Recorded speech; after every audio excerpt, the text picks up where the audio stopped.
कड़ा प्रहारा भितर भद्रक सहर पुरुड़ा बजार और संथियारे सोशल मीडिया पोस्ट को नहीं तुमुल कांड पर लागू होईची 163 धारा सारा जिले में इंटरनेट सेवा बंद होईची। सहर में दुकान बजार सह सरकारी और बेसरकारी विद्यालय मध्य बंद रही। शांति बजाय रखा प्रशासन पक्षर उद्यम जारी रही। घटनास्थल में 12 प्लाटून फोर्स सह 2 कंपानी रैपिड एक्शन फोर्स मुतयन होती। भद्रक में 10 और धामनगर में 9 जन को अटक रखी पुलिस। तेबे राति रे किभली रही स्थिति से नहीं आमको अधिक सूचना देउछन्ते आम प्रतिनिधि राजकिशोर बेहरा।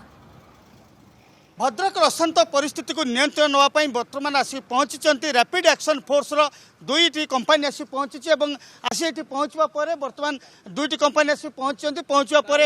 बर्तमान आरंभ करेंगे तार फ्लैग मार्च आरंभ कर कार्यक्रम रही कि बर्तमान आसिक पहुंचवा से विश्राम ने विश्राम ने विश्राम नापर जहाँ निर्देश रे निर्देश अनुसार से कार्यानुष्ठान ग्रहण करेंगे। आप शुणुले जमी एसपी कहते भद्रक एसपी जहाँ कहते आज भद्रक सहर में 12 प्लाटून फोर्स मुतयन कर धामनगर में 6 प्लाटून फोर्स मुतयन कर सहित भद्रक आसी पहुंची 2 कंपानी रैपिड एक्शन फोर्स पहुंचती से आसंता काली पाखर विभिन्न जगह मुतयन कर आज जहाँ एसपी सूचना दूसरे जिलापाल सूचना दूसरे मंत्री सूचना दूसरे जब रैपिड एक्शन फोर्स आसी पहुँचो और पहुँचा पर से जिलार विभिन्न जगह जो जो संवेदनशील अंचल अच्छी से संवेदनशील अंचल मुतयन कर सहित देखु रैपिड एक्शन फोर्स रो 2 कंपानी आसी पहुँची जाती भद्रक पहुँचा पर एवं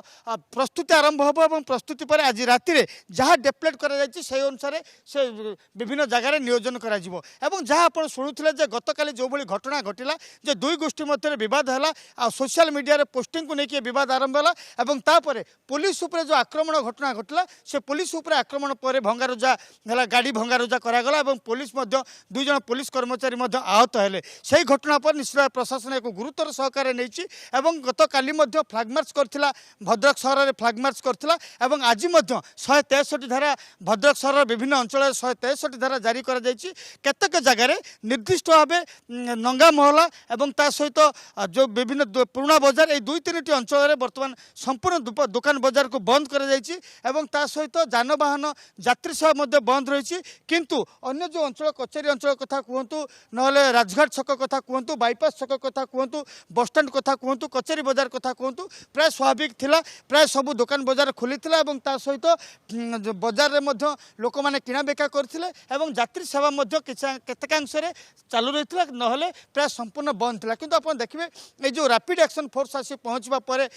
भद्रक आसी पहुँचवा आज रात जो मुतयन कर जो कार्यानुष्ठान ग्रहण करेंगे हूँ तो भद्रकवासी आत्मविश्वास आहरी बढ़ जो 2 कंपानी आसी पहुंचती से भितर जो कार्यानुष्ठान ग्रहण कर विभिन्न जगह जो मुतयन कर संवेदनशील अंचल मानक निश्चित भाव से कार्यानुष्ठान ग्रहण कर जहाँ एसपी कहते खूब शीघ्र नियंत्रण को आसीज परिस्थिति और भद्रक जहाँ स्थिति आप देखुं बर्तमान रही कि आसंता काली सुधा स्थिति बहुत सुधरवार संभावना रही। जिलापाल जहाँ कहते खूब शीघ्र स्थिति सुधर और स्थिति सुधरवा पर स्वाभाविक परिस्थिति फेरी आसो तेणु जो 2 गोष्ठी भितर ये जो गोष्ठी बद लगी से गोष्ठी बद प्रशमित होती किंतु विभिन्न जगह एवं भी चापा उत्तेजना लगी रही। भद्रक कैमरा पर्सन भवानी शंकर सहित राजकिशोर बेहरा, नंदीगोष टीवी।